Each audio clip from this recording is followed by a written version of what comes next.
سکون clinical model psycho social health کے perspective میں 8 ڈومینز وضع کرتا ہے۔ لہٰذا انسان کی نفسیاتی صحت کے 8 شعبے ہیں، جن میں کہ ایموشنل ہیلتھ اور سیکشول ہیلتھ 2 شعبہ جات انسان کی انر سیلف سے متعلق ہیں۔ پھر 4 شعبہ جات انسان کی آؤٹر سیلف سے متعلق ہیں، جن میں cognitive health, environmental health, social health اور ریلیجس ہیلتھ شامل ہیں۔ انسان کی نفسیاتی صحت کا ایک شعبہ مورل ہیلتھ اس کی آئیڈیل سیلف سے ریلیٹڈ ہے، اور ایک آخری شعبہ اسپریچول ہیلتھ اس کی ریئل سیلف سے ریلیٹڈ ہے۔ اس سلسلے میں آپ مزید مطالعہ فرما سکتے ہیں سکون کی ویب سائٹ کا، اور جو ویڈیوز انٹرنیٹ پر اویلیبل ہیں ان کو بھی دیکھا جا سکتا ہے، اور آپ سکون کلینکل ماڈل، انسان کی 4 ذاتیں اور انسان کی نفسیاتی صحت کے 8 شعبوں پر مکمل رہنمائی ویب سائٹ سے حاصل کر سکتے ہیں۔ آج کی نشست میں ہمارا موضوع کوگنیٹیو ہیلتھ ہے۔ اب اس کا اردو میں اگر ترجمہ کیا جائے تو اس سلسلے میں یہ عرض کروں کہ جو سائیکو سوشل ہیلتھ ہے، جو ہماری سکون کلینکل ماڈل میں ٹرم یوز ہوتی ہے سائیکو سوشل ہیلتھ، یہ 2 مین ایریاز کو کور کرتی ہے۔ ایک ایریا ہے سائیکولوجیکل اور دوسرا ہے سوشل۔ تو جب ہم سوشل ہیلتھ ڈسکس کریں گے یا انوائرمنٹل ہیلتھ ڈسکس کریں گے تو اس میں سوشل ایشوز بھی زیر بحث آئیں گے۔ سائیکولوجیکل ہیلتھ اور مینٹل ہیلتھ میں فرق میں نے پہلے آپ کو بتایا کہ مینٹل ہیلتھ میرے خیال میں ایک لمیٹڈ ٹرم ہے، سائیکولوجیکل ہیلتھ یا سائیکو سوشل ہیلتھ ایک براڈ پرسپیکٹو ہے جس میں کافی چیزیں کور ہوتی ہیں۔ تو سائیکولوجیکل ہیلتھ میں پھر مزید ایک شعبہ ہے جو کہ انسان کی کگنیشن سے، اس کی ذہانت سے مربوط ہے، اس کو ہم کہہ رہے ہیں کگنیٹیو ہیلتھ۔ یعنی اکثر آپ نے دیکھا کہ میں کچھ الفاظ استعمال کرتا ہوں جیسے انسان کی ذہنی اور نفسیاتی صحت، تو ذہنی صحت اصل میں اس کی کوگنیٹیو صحت ہے، اور نفسیاتی صحت میں پھر اس کی ایموشنل ہیلتھ، اس کی سیکشول ہیلتھ اور دیگر شعبہ جات شامل ہو جاتے ہیں۔ تو اگر بات کی جائے صرف اور صرف ذہنی صحت کی، تو اس سے ہماری مراد اکثر آؤٹر سیلف کی اور شعور کی، کانشسنس کی صحت ہوتی ہے، یعنی دماغ سے متعلق۔ جس طرح سے پہلے بھی آپ کو بتایا کہ انسان کا شعور، کانشسنس اس کے دماغ سے متعلق ہے، انسان کا تحت الشعور اور لاشعور اس کے سینے سے متعلق ہے، اور انسان کا یونیورسل کانشسنس اس کی آنکھوں سے متعلق ہے۔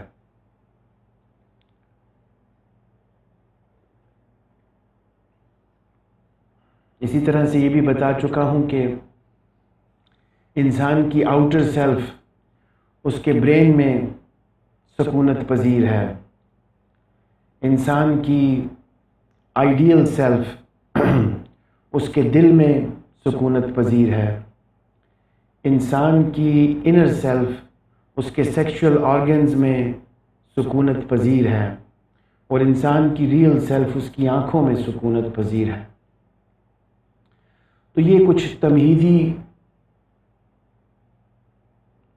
تصورات میں نے پیش کیے، جن کا کہ مزید مطالعہ آپ فرما سکتے ہیں ویب سائٹ سے۔ اور یہ ایک سیریز آف سیشنز ہم سائیکو سوشل ہیلتھ پر کنڈکٹ کر رہے ہیں، جس میں کہ سب سے پہلے ہم نے سیکشول ہیلتھ کو دیکھا، پھر ایموشنل ہیلتھ کو دیکھا، اور آج کی نشست میں ہم کاگنیٹیو ہیلتھ کو دیکھ رہے ہیں۔ اور اس کے بعد انشاءاللہ مستقبل میں ہم انسان کی social health, environmental health, religious health, moral health اور اسپریچول ہیلتھ کو بھی زیر بحث لائیں گے۔ تو آج کا جو ہمارا موضوع ہے وہ کاگنیٹیو ہیلتھ، یعنی انسان کی شعوری ذہنی صحت، آؤٹر سیلف سے جو ریلیٹڈ ہے، جس کو عرف عام میں آسان الفاظ میں آپ انٹیلیجنس کہہ سکتے ہیں، ذہنی صلاحیتیں، کاگنیٹیو ایبلٹیز، ذہنی صلاحیتیں۔ تو ذہنی صلاحیتوں سے ہماری مراد انٹیلیجنس اور ریزننگ سے ریلیٹڈ انسان کی صلاحیتیں ہوتی ہیں۔ اب اس سلسلے میں نے ایک چارٹ آپ کے لیے وضع کر رکھا ہے، جس کو آپ دیکھ سکتے ہیں، اور اس چارٹ کی مدد سے میں آپ پر واضح کروں گا کہ انسان کی ذہنی صحت کیا ہوتی ہے اور اس کو کیسے بہتر رکھا جا سکتا ہے۔ اس سلسلے میں آپ یہ بھی دیکھ رہے ہیں کہ کچھ اردو آرٹیکلز میں نے آپ کو اسی مضمون سے متعلق ریکمینڈ کیے ہیں، جو کہ کاگنیٹیو ہیلتھ کو سمجھنے میں معاون ثابت ہو سکتے ہیں۔ ان اردو آرٹیکلز کو بھی پڑھنا چاہیے۔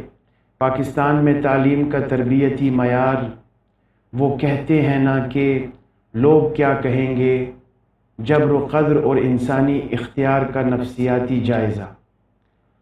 تو یہ آرٹیکلز اردو میں ہیں اور ویب سائٹ پر اویلیبل ہیں، اور ان آرٹیکلز پر ویڈیوز بھی اویلیبل ہیں، تو آپ ان کا مطالعہ بھی کر سکتے ہیں اور ان کی ویڈیوز بھی دیکھ سکتے ہیں۔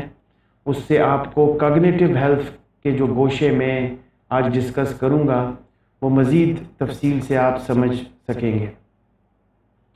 اس کے ساتھ ساتھ کچھ دوسری ویڈیوز جو انٹرنیٹ پر اویلیبل ہیں وہ بھی میں آپ کو ریکمینڈ کر رہا ہوں کہ کاگنیٹیو ہیلتھ کو مزید سمجھنے کے لیے آپ وہ ویڈیوز بھی دیکھیے، جن میں کہ سکون ماڈل پر ایک سیریز ہے 9 پارٹس کی، اس کے بعد کنفیشن اینڈ کنفرنٹیشن تھیراپی ہے، پھر what is confession and confrontation ایک ٹائٹل ہے ویڈیو کا، پھر برین ہارٹ کنٹروورسی ہے، اور فری ول ہے۔ یہ آپ کو اس چارٹ میں لکھے ہوئے نظر آ رہے ہیں، آپ ان ویڈیوز کا اور ان آرٹیکلز کا مزید مطالعہ فرما سکتے ہیں۔ تو کاگنیٹیو ہیلتھ، انسان کی ذہنی صحت، اس سلسلے میں سب سے پہلے یہ سمجھ لینا ضروری ہے کہ اس کا تعلق انسان کے دماغ سے ہے۔ انسان کی ذہنی صحت یعنی اس کی کاگنیٹیو ہیلتھ کا تعلق اس کے دماغ سے ہے۔ انسان کی سیکشول اور ایموشنل ہیلتھ کا تعلق اس کے سینے سے ہے، اس کے سیکشول آرگن سے ہے۔ انسان کی مورل ہیلتھ کا تعلق اس کے دل سے ہے، اور انسان کی اسپریچول ہیلتھ کا تعلق اس کی آنکھوں سے ہے۔ تو آج ہم صرف دماغ پر بات کر رہے ہیں۔ تو اس سلسلے میں کاگنیٹیو ہیلتھ کو ڈسکس کرنے سے پہلے جو پری ریکویزٹ ہے وہ آپ کو سمجھ لینا چاہیے کہ اس کا تعلق دماغ کے ساتھ ہے، اور دماغ کی درستگی کاگنیٹیو ہیلتھ کے لیے ضروری ہے۔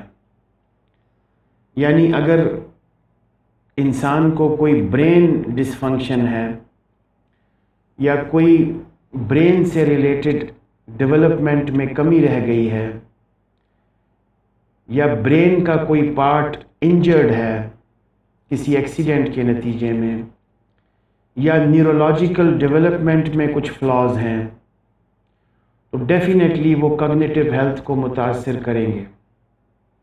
جیسا کہ مینٹل ریٹارڈیشن کا ایک کانسیپٹ ہے سائیکالوجی میں، جس کے پھر فردر درجات ہیں mild mental retardation, moderate mental retardation اور سیویئر مینٹل ریٹارڈیشن۔ تو ان کا تعلق بھی انسان کے دماغ اور اس کی دماغی صحت سے متعلق ہے۔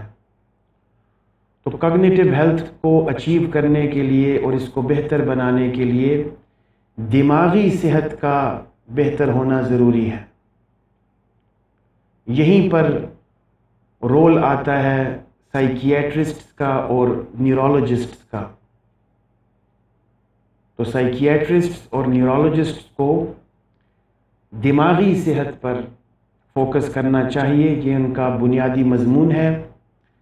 ہمارا جو مضمون ہے وہ اس دماغ سے مربوط جو مینٹل پروسیسز ہیں اور جن کے نتیجے میں پھر ایپٹیٹیوڈز اور ایٹیٹیوڈز اور بیہیویئر عمل میں آتا ہے، ہم ان چیزوں کو زیادہ تفصیل سے دیکھتے ہیں۔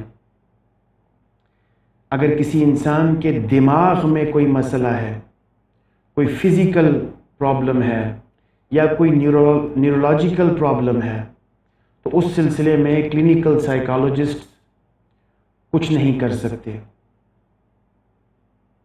اور آپس کی بات یہ ہے کہ سائیکیٹرسٹ اور نیورولوجسٹ بھی کچھ خاطر خواہ کر نہیں سکتے اس سلسلے میں۔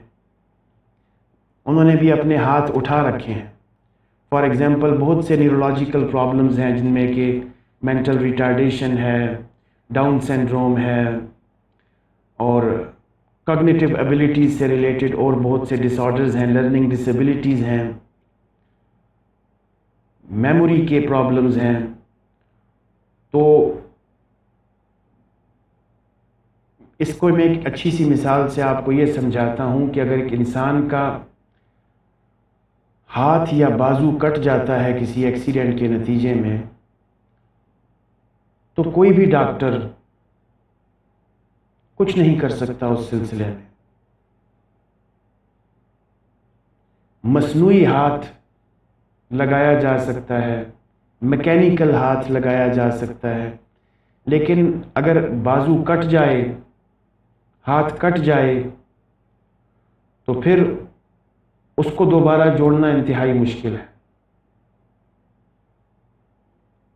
اسی طرح سے اور بہت سے جسمانی مسائل ہیں، میڈیکل سائنس کے پاس ان کا علاج نہیں ہے۔ یہ ایک بادی النظر میں دھوکہ ہے کہ دماغ کا علاج ہوتا ہے اور نروس سسٹم کا علاج ہوتا ہے۔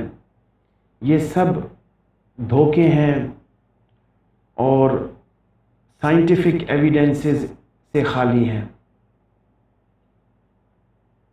فار ایگزامپل اگر کسی کی دماغی نشو و نما نہیں ہو سکی پری نیٹل ڈیولپمنٹ میں، تو اس سلسلے میں میڈیکل سائنس کیا کر سکتی ہے؟ کیا آرٹیفیشلی اس کی دماغ کی گروتھ پاسبل ہے؟ تو میڈیکل سائنس کے بارے میں تو یہ بھی کہا جاتا ہے کہ اس کے پاس تو زکام تک کا علاج نہیں ہے، باقی چیزیں تو رہنے دیجئے۔ تو زیادہ تر پلیسیبو افیکٹس ہیں۔ ہاں، سرجری ایک ایسا شعبہ ہے جس کی اہمیت کو میں تسلیم کرتا ہوں کہ وہ انتہائی سائنٹیفک، انتہائی ویلڈ شعبہ ہے میڈیکل سائنس کا، سرجری، اور وہ کاز کو ریموو کرنے کی کوشش کرتے ہیں۔ تو زیادہ تر میڈیکل سائنس میں سمپٹمز کو ریموو کرنے کی کوشش کی جاتی ہے، جس سے کہ پرابلمز حل نہیں ہو پاتی اور دوبارہ سے پیدا ہو جاتی ہیں۔ تو ہمارا جو طریقہ ہے سائیکو تھیراپی میں وہ بھی کاز پر بیس کرتا ہے کہ ہم کاز کو آئیڈینٹیفائی کرتے ہیں اور اس کو رفع کرنے کی کوشش کرتے ہیں، اور وہ بھی ہم اگر ایک کاز رفع کر دیں تو دوسرے بہت سے کازز مزید پیدا ہو سکتے ہیں مستقبل میں۔ اس چیز کی کوئی گارنٹی نہیں ہوتی۔ مثال کے طور پر اگر ایک ڈپریشن کا مریض ہے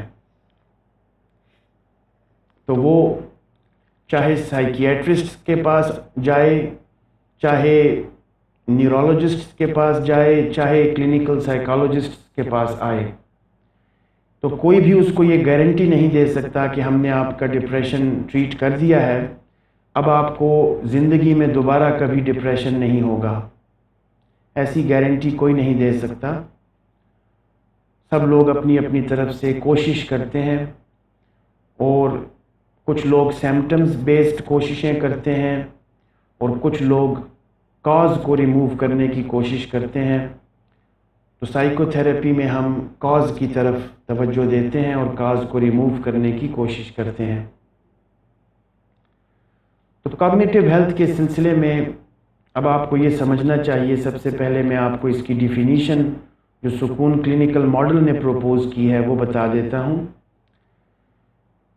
کہ cognitive health is based on the attainment of cognitive satisfaction and the execution of cognitive intelligence۔ انسان کی ذہنی صحت اس کے ذہنی اطمینان پر مبنی ہوتی ہے اور اس کی ذہانت کے استعمال پر مبنی ہوتی ہے۔ یعنی اگر کوئی انسان اپنی ذہنی صحت کو بہتر بنانا چاہے تو اس کو چاہیے کہ وہ ذہنی اطمینان حاصل کرنے کی کوشش کرے اور اپنی ذہانت کو زیادہ سے زیادہ استعمال کرنے کی کوشش کرے۔ اگر ذہانت کا استعمال نہیں کیا جائے گا تو ذہنی صحت بہتر نہیں بنائی جا سکتی۔ اور ذہانت کے سلسلے میں بھی آپ کے ذہن میں ہونا چاہیے کہ سکون کلینکل ماڈل ذہانت کی بھی 8 اقسام پیش کرتا ہے، جیسے کہ sexual intelligence, emotional intelligence, cognitive intelligence, moral intelligence, spiritual intelligence, environmental intelligence, social intelligence اور ریلیجس انٹیلیجنس۔ تو آج کگنیٹیو ہیلتھ کے سلسلے میں جس انٹیلیجنس کی ہم بات کر رہے ہیں وہ کگنیٹیو انٹیلیجنس ہے، جس کا تعلق دماغ سے ہے۔ تو ذہنی اطمینان اور ذہنی ذہانت، دماغی ذہانت کا بھرپور استعمال انسان کی ذہنی صحت کو جلا بخشتا ہے، بہتر بناتا ہے۔ اب اس سلسلے میں جو سب سے امپورٹنٹ چیز ہے جس پر کہ پوری کی پوری دماغی ذہانت جس پر بیس کرتی ہے اور دماغی ذہانت کی عمارت جس بنیاد پر کھڑی ہے وہ ہے نالج، علم۔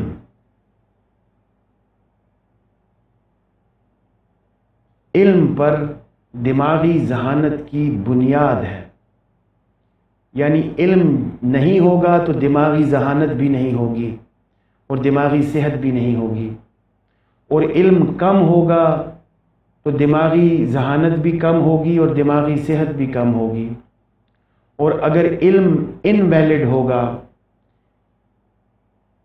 امپراپر ہوگا، غلط ہوگا، درست نہیں ہوگا، علم جھوٹا ہوگا، تو دماغی ذہانت بھی جھوٹی ہوگی اور دماغی صحت بھی جھوٹی ہوگی۔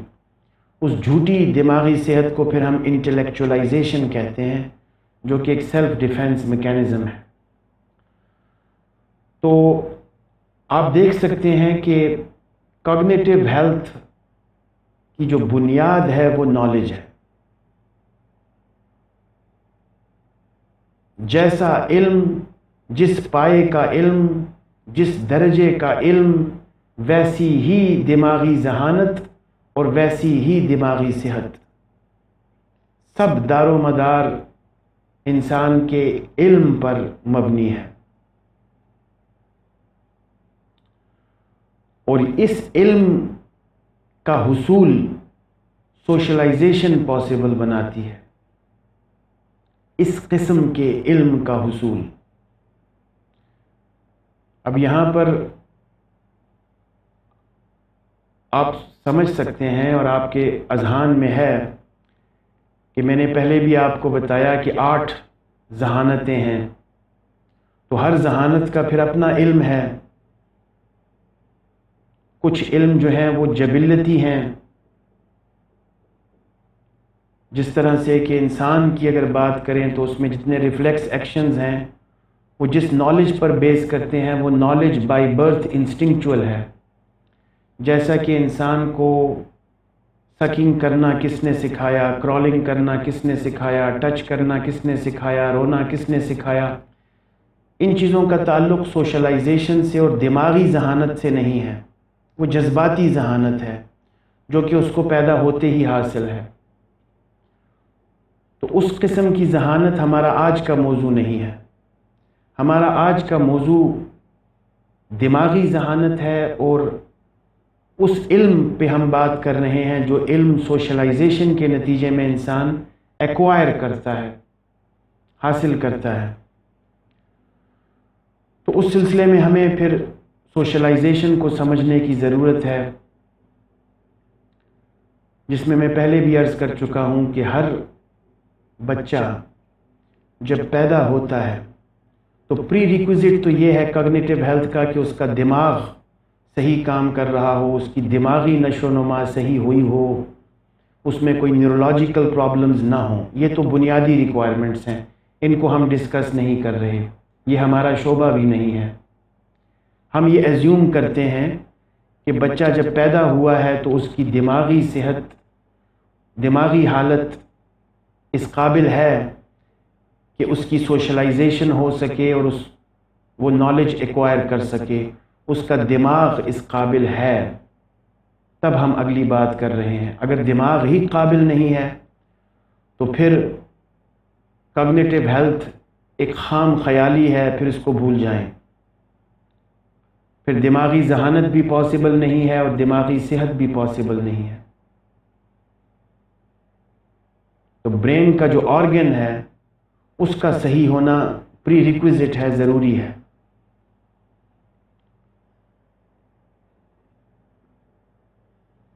تو اس صحیح الدماغ بچہ جس کی دماغی نشو و نما پری نیٹل ڈیولپمنٹ میں اپروپریٹلی ہو چکی ہے،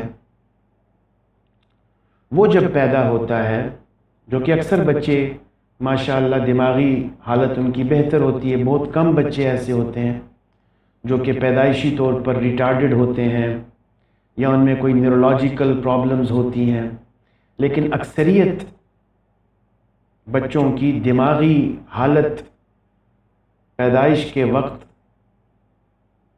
صحیح ہوتی ہے، درست ہوتی ہے. تو ان کی سوشلائزیشن سٹارٹ ہوتی ہے ان کے گھر سے،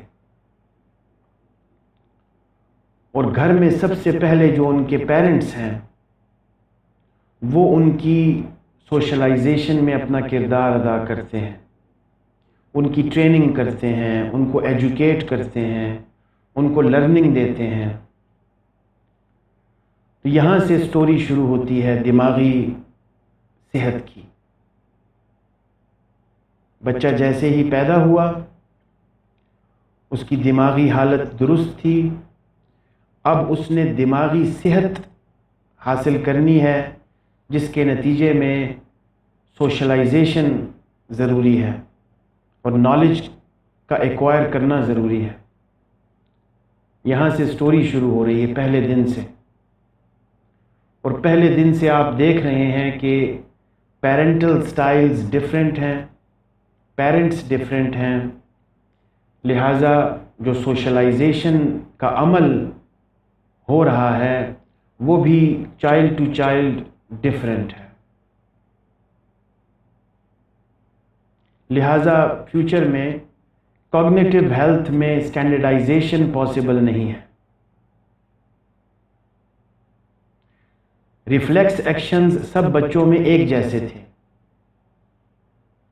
سب میں ٹچ موجود تھا، سب روتے تھے، سب نے ایک ہی طرح کرالنگ کرنا شروع کیا.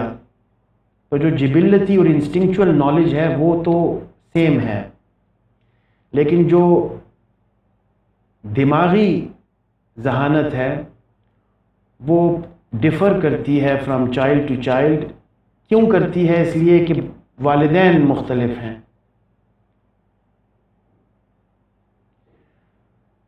تو والدین کی تعلیم، والدین کی سوچ، والدین کے رویے، والدین کی شفقت، والدین کی اقتصادی حالت،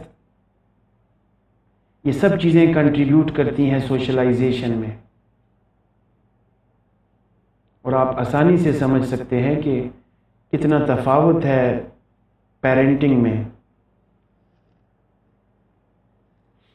سارے والدین ایک جیسی تربیت نہیں کرتے اپنے بچوں کی، کوئی سیٹ پیٹرن نہیں ہے اس سلسلے میں۔ اس کے بعد سوشلائزیشن میں جو کلوز فیملی ممبرز ہوتے ہیں، ریلیٹیوز ہوتے ہیں، وہ بھی اپنا رول پلے کرتے ہیں۔ پھر سکولنگ اپنا رول پلے کرتی ہے، تو سکولز بھی ڈیفرنٹ ہیں، کریکولم بھی ڈیفرنٹ ہے۔ پھر اس کے بعد پیئر ایسوسیشن، وہ بھی اپنا رول پلے کرتی ہے۔ انسان دوستیاں پالتا ہے، دوست اس کی سوشلائزیشن میں اس کی ہیلپ کرتے ہیں۔ اس کے بعد اعلیٰ تعلیم حاصل کرتا ہے، کالج یونیورسٹی میں جاتا ہے، وہاں پہ بھی ڈفرینسز ہیں۔ تو ان سب سوشلائزیشن کے پروسیسز سے انسان کے بڑے ہونے تک، یعنی آپ کہہ لیجئے کہ 18 سال کا جب وہ ہو جاتا ہے تو جو نالج اس نے ایکوائر کر رکھی ہوتی ہے وہ ہر انسان کی دوسرے انسان سے مختلف ہوتی ہے۔ یہ ہے پوائنٹ کہ اتنی بڑی سوشلائزیشن کے نتیجے میں جو نالج انسان حاصل کرتا ہے وہ سب کی سملر نہیں ہے، سب کی مختلف ہے۔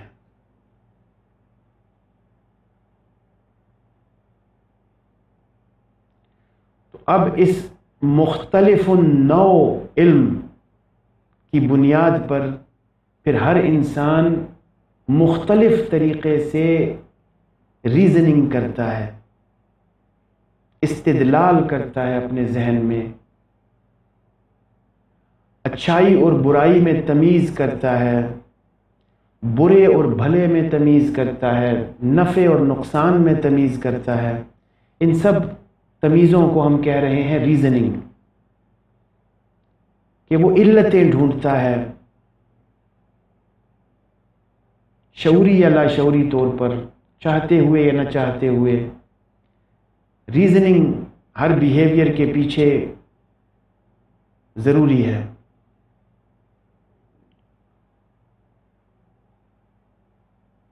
تو ریزننگ بھی ہر انسان کی پھر مختلف ہے، چونکہ علم مختلف ہے لہٰذا ریزننگ بھی مختلف ہے، انڈیویجول ڈفرینسز ہیں اس میں۔ اور پھر ان مختلف نالج اور مختلف ریزننگ کے صلے میں، نتیجے میں انسان کے جو بیلیفز ڈیولپ ہوتے ہیں، جو عقائد وہ وضع کرتا ہے، مذہبی عقائد، سماجی عقائد، جذباتی عقائد، جتنے بھی عقائد وہ وضع کرتا ہے اور جتنے ایپٹیٹیوڈز فارم کرتا ہے، جتنے میلانات رکھتا ہے وہ، اور جتنے ایٹیٹیوڈز فارم کرتا ہے یعنی کہ رجحانات رکھتا ہے، یہ سب کے سب دوسرے انسانوں سے مختلف ہوتے ہیں۔ اور اس کے بعد جو بیہیویئر ان بیلیفز اور ایٹیٹیوڈز اور ایپٹیٹیوڈز کے نتیجے میں ظاہر ہوتا ہے وہ بھی ہر انسان کا دوسرے انسان سے مختلف ہے۔ تو لہٰذا پھر آخر میں ہر انسان کی جو پرسنالٹی ہے وہ بھی دوسرے سے مختلف ہے۔ تو یہ اختلاف کا عالم آپ نے دیکھا ذہنی صحت کے سلسلے میں۔ دوبارہ سے میں کوشش کرتا ہوں کہ آسان الفاظ میں آپ کو یہ سارا میکینزم سمجھاؤں۔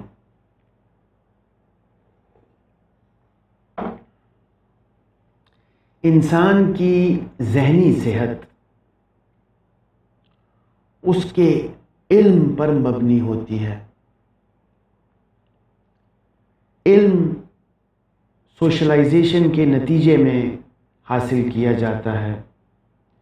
چونکہ سوشلائزیشن ہر انسان کی دوسرے انسان سے مختلف ہے لہٰذا علم بھی مختلف ہے۔ اور لہٰذا اس علم کے نتیجے میں جو ریزننگ عمل میں آ رہی ہے، جو توجیہات انسان پیش کر رہا ہے اپنے سامنے، وہ بھی مختلف ہیں۔ لہٰذا اس کے اعتقادات بھی دوسرے انسانوں سے مختلف ہیں، لہٰذا اس کے میلانات بھی دوسرے انسانوں سے مختلف ہیں، لہٰذا اس کے رجحانات بھی دوسرے انسانوں سے مختلف ہیں، لہٰذا اس کا بیہیویئر، اس کے اعمال اور افعال بھی دوسرے انسانوں سے مختلف ہیں، اور بنا برئیں بالآخر اس کی شخصیت بھی دوسرے انسانوں سے مختلف ہے۔ اسٹینڈرڈائزیشن پاسبل نہیں ہے اس سارے پروسیجر میں، حتیٰ کہ ایک ہی ماں باپ کہ اگر 6 بچے ہیں تو ان 6 بچوں میں بھی اختلاف ہے، ان کی ذہنی صلاحیتوں میں اختلاف ہے، ان کے علم میں اختلاف ہے، ان کے عقائد میں، ان کے میلانات میں، ان کے رجحانات میں، ان کے بیہیویئر میں اور ان کی پرسنالٹیز میں ڈفرینس ہے، اسٹینڈرڈائزیشن نہیں ہے۔ یہ ڈفرینس کیوں ہوا؟ والدین تو ایک ہی تھے، انوائرمنٹ بھی ایک ہی تھی، باقی حالات بھی ایک طرح کے تھے، لیکن سکولنگ اور پیئر ایسوسیشن اور سوشل انٹریکشن نے، میڈیا کنزمپشن نے، یہ سب ڈفرینسز کو ممکن بنایا، تو انڈیویجول ڈفرینسز ظاہر ہونا شروع ہوئے ہر انسان میں۔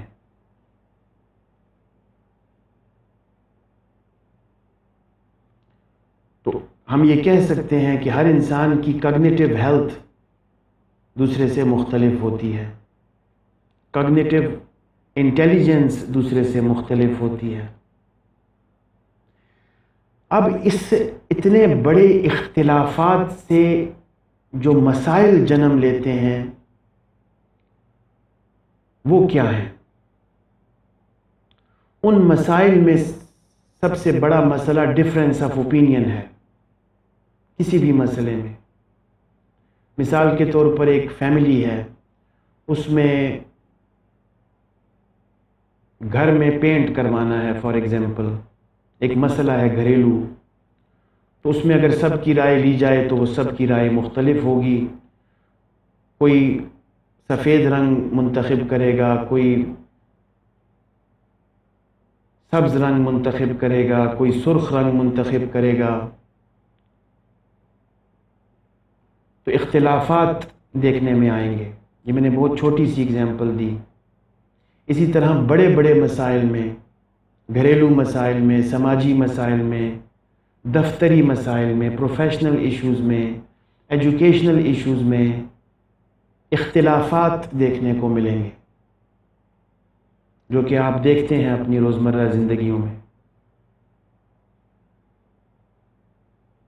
یعنی جتنے بھی سماجی معاملات ہوتے ہیں ان کے پیچھے چونکہ انسانوں کی سوچیں مختلف ہوتی ہیں، ان کے عقائد مختلف ہوتے ہیں، لہٰذا ڈفرینس آف اوپینین پیدا ہوتا ہے اور نوبت لڑائی جھگڑے تک بھی چلی جاتی ہے۔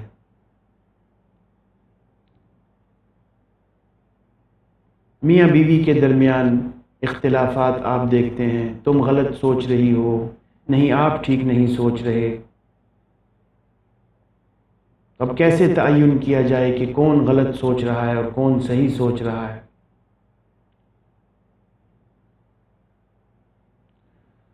تو اس سلسلے میں لاجیکل تھنکنگ اپنا رول پلے کرتی ہے۔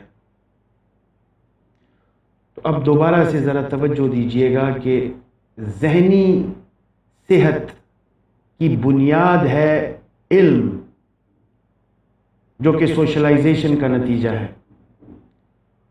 اور ذہنی صحت کی بہتری کی جو کنجی ہے،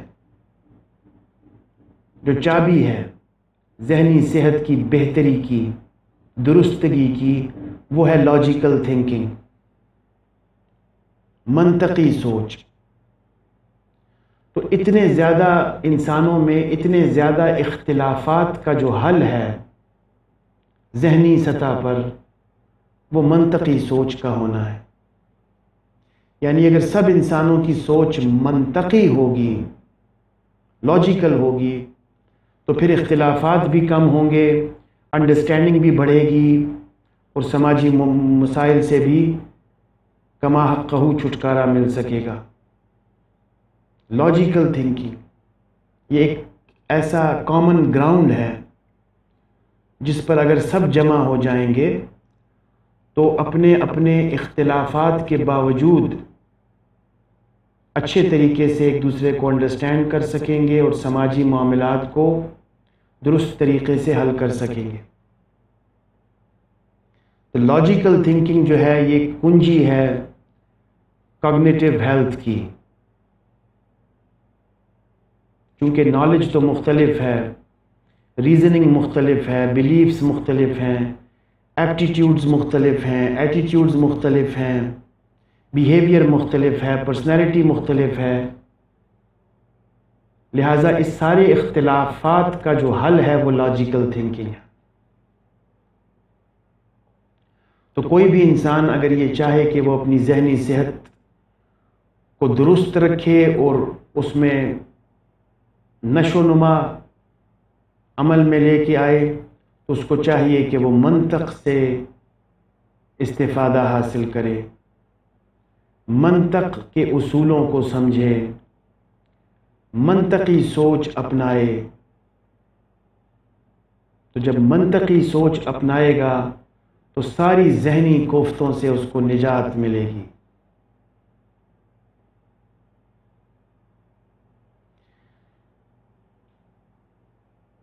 ایک اور چیز میں عرض کرنا چاہتا ہوں اس سلسلے میں کہ جتنے بھی مینٹل ڈس آرڈرز ہیں ان کا جو سٹارٹنگ پوائنٹ ہے آلموسٹ وہ کانفلکٹ ہے، یعنی کسی بھی نفسیاتی یا ذہنی مسئلے کی جو ابتدا ہے وہ کشمکش ہے۔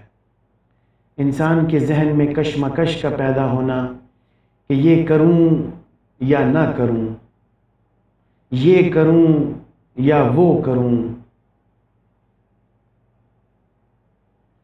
تو کنفلکٹ بنیاد ہے ذہنی مسائل کی، اور کنفلکٹ میں پھر میں نے آپ کو مثالوں سے بتایا کہ اپروچ کنفلکٹ ہے، اپروچ اوائیڈنس کنفلکٹ ہے۔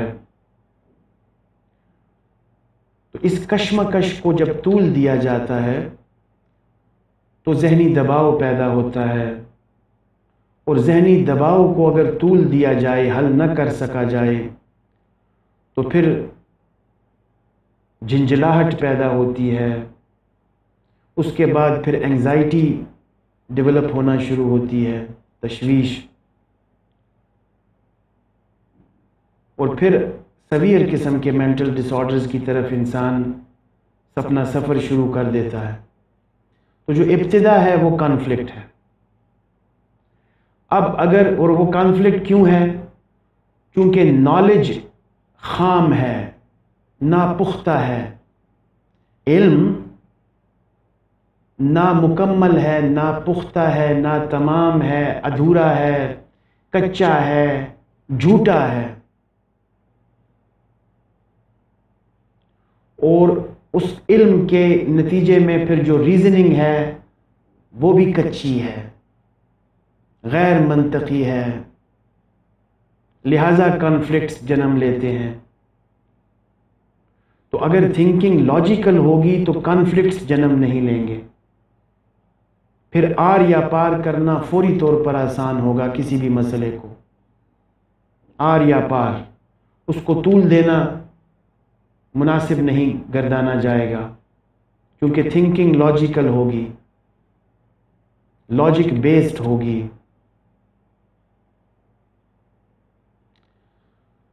تو لاجیکل تھنکنگ ایک کنجی ہے ذہنی صحت کے لیے، لاجیکل وے میں سوچنا۔ تو یہ ساری جو چیزیں ہم نے ڈسکس کی آج کی نشست میں،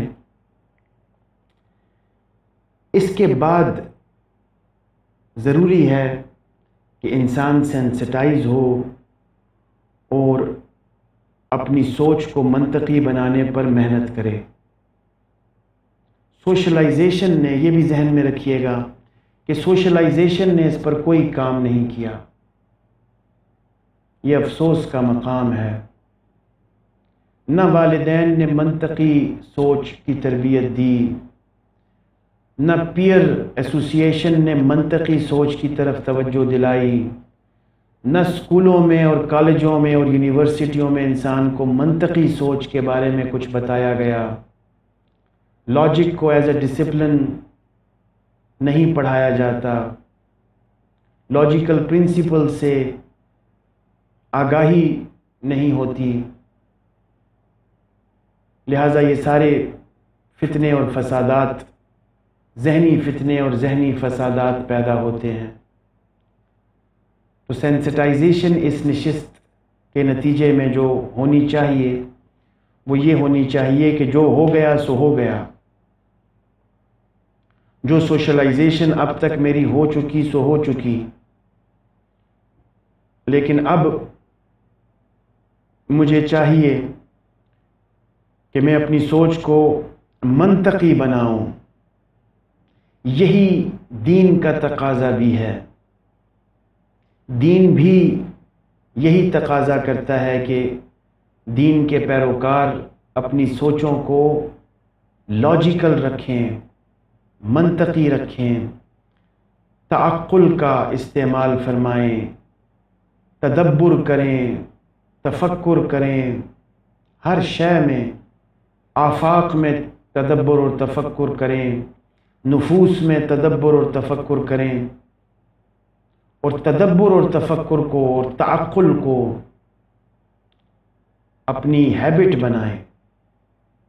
ہر شے میں تدبر اور تفکر کریں اور منطقی اصولوں کی بنیاد پر، عقلی دلائل کی بنیاد پر ہر شے کو سمجھنے کی کوشش کریں۔ تو اس سلسلے میں جو مزید اردو آرٹیکلز میں نے پروپوز کیے اور جو مزید ویڈیوز میں نے پروپوز کی، ان کا دیکھنا بھی آپ کے لیے فائدہ مند ہو سکتا ہے۔ تو خلاصہ آج کی نشست کا یہ ہے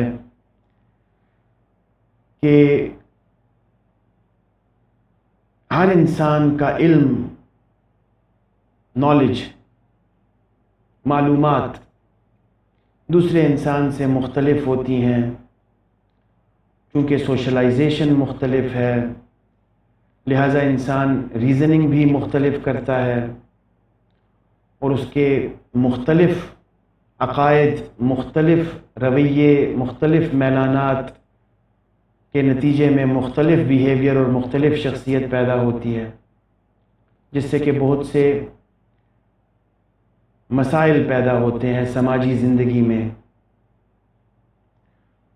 تو لہٰذا انسان کو چاہیے کہ وہ اپنی سوچ کو منطقی بنائے، اور منطق ایک کامن گراؤنڈ ہو سارے انسانوں کے درمیان سوچنے اور سمجھنے کے لیے، اور منطقی اصولوں کو سب سمجھیں اور سب اس پہ عمل پیرا ہوں، تو پھر سب کی ذہنی صحت بہتر ہوگی۔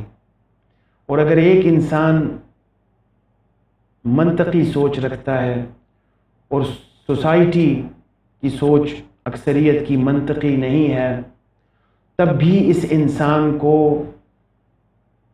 ذہنی آسودگی حاصل ہوگی۔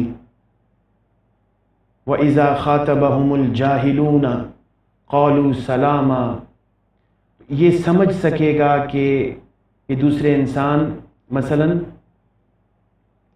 اگر کسی شخص کی سوچ منطقی ہے اور اس کو کسی دوسرے شخص نے گالی دے دی یا اس سے بدتمیزی کی، تو اب یہ جذباتی ری ایکشن دینے سے پہلے اپنی منطقی سوچ کو بروئے کار لائے گا اور یہ سوچے گا کہ اس انسان سے ایسا عمل کیوں سرزد ہوا۔ ہو سکتا ہے یہ جاہل ہو، جاہل ہی ہے، اس کے پاس اتنی علم نہیں ہے جو کہ اس کو ایموشنل میچورٹی دے سکے، اس کی شخصیت میں ٹھہراؤ لے کے آ سکے، تو لہٰذا چونکہ میری سوچ منطقی ہے، لہٰذا مجھے درگزر کرنا چاہیے، سمجھانا چاہیے کہ میرے پیارے بھائی جان، آپ سے غیر منطقی افعال کا صدور عمل میں آ رہا ہے، اس پر دوبارہ توجہ دیجیے۔ تو ایک ٹھہراؤ، ایک سکون عطا ہوتا ہے منطقی سوچ کے نتیجے میں۔